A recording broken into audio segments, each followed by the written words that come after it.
आप देख रहे हैं प्रबल भारत की बुनियाद न्यूज। का हम लोग अपनी शिक्षा को अगर आगे हम स्वयं नहीं मेहनत करके बढ़ाते हैं तो जालिम लोग, ऐसे दुश्मन लोग जो सदियों से हमको ठगने का काम कर रहे हैं, आने वाले समय में हमारी शिक्षा को खत्म कर देंगे। तो हम जहाँ पहले खड़े थे उसी पायदान के नीचे चले जाएंगे। कि 100 में शोषित 90 भाग हमारा, वो निश्चित रूप से मोक्ष कल्याण संस्थान संविधान की प्रस्तावना को स्थापित करने का काम इस भारत देश में करेगा। नमस्कार, मैं विनोद कुमार, आप देख रहे हैं प्रबल भारत की बुनियादी न्यूज। इस वक्त मैं उपस्थित हूँ भूटान क्षेत्र के अंतर्गत राउतपुर रामनगर खेल के मैदान। यहाँ पर मोस्ट प्रतिभा सम्मान समारोह 2026 में कार्यक्रम रखा गया है, जिसमें उत्तीर्ण बच्चों को सम्मान किया जा रहा है और समाज में काम करने वाले उन सेवक को भी सम्मान किया जा रहा है। और जैसे कि संविधान देकर या अन्य पुस्तकें देकर उनका सम्मान बढ़ाया जा रहा है। और यहाँ पर मोस्ट कल्याण संस्थान के द्वारा लोगों को मान सम्मान बढ़ा रहा है। आइए देखते हैं वीडियो में। संदेश गया जनमानस में। देखिए, आज के कार्यक्रम के दौरान मोक्ष कल्याण संस्थान पूरी टीम का सहयोग रहा और एक अच्छा संदेश गया कि मोक्ष कल्याण संस्थान भारत की एकलौती एक संस्था है जो मानवर कांशीराम साहब और बुद्धा और डॉक्टर बी आर अम्बेडकर के बताए हुए रास्ते पर चल रही है।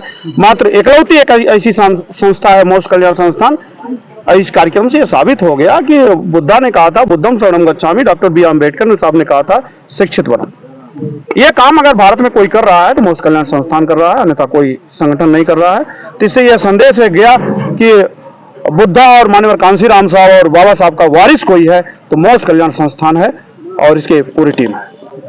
इस तरह से यह कार्यक्रम हुआ, बढ़ चढ़कर इसे बच्चों को कहीं न कहीं प्रोत्साहन किया जा रहा है। अगला कदम क्या होगा संस्थान?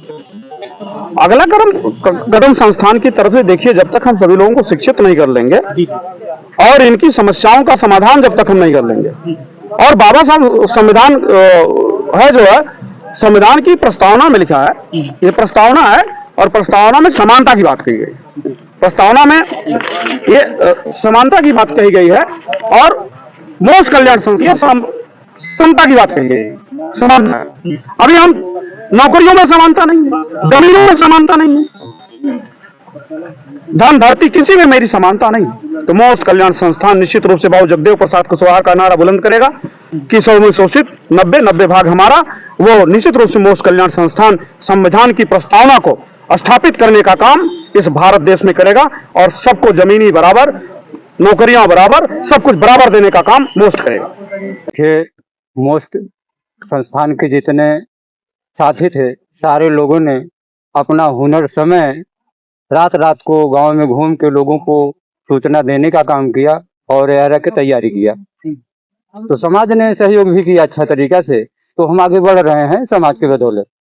कहीं न कहीं आप आयोजक रहे हैं जी, तो आयोजक पद पर रहते हुए आपको क्या ऐसा समाज में देखने को मिला कि आपके संस्था के द्वारा जरूरत है समाज में? देखिए, ये तो आज का नया मामला नहीं है, क्योंकि समाज में जन्म लिए हैं और 40-45 साल से मैं कंटिन्यू समाज के बीच में जा रहा हूँ और उनकी समस्याएं देख रहा हूँ। तो सदियों से जो पहले बड़ व्यवस्था के तहत हमारी शिक्षा को रोकी जाती थी, आज दोहरी शिक्षा नीति प्रणाली के तहत रोकी जा रहा है। तो ऐसी स्थिति में हमको और संस्था के लोगों को ये दुख हुआ कि हम लोग अपनी शिक्षा को अगर आगे हम स्वयं नहीं मेहनत करके बढ़ाते हैं तो जालिम लोग, ऐसे दुश्मन लोग जो सदियों से हमको ठगने का काम कर रहे हैं, आने वाले समय में हमारी शिक्षा को खत्म कर देंगे। तो हम जहाँ पहले खड़े थे उसी पायदान के नीचे चले जाएंगे। इसलिए मोक्ष कल्याण संस्थान ने पहले शिक्षा का वरीयता दिया है कि गांव गांव में जाके शिक्षा को आगे बढ़ाने का काम, निःशुल्क शिक्षा देने का काम कर रहा है।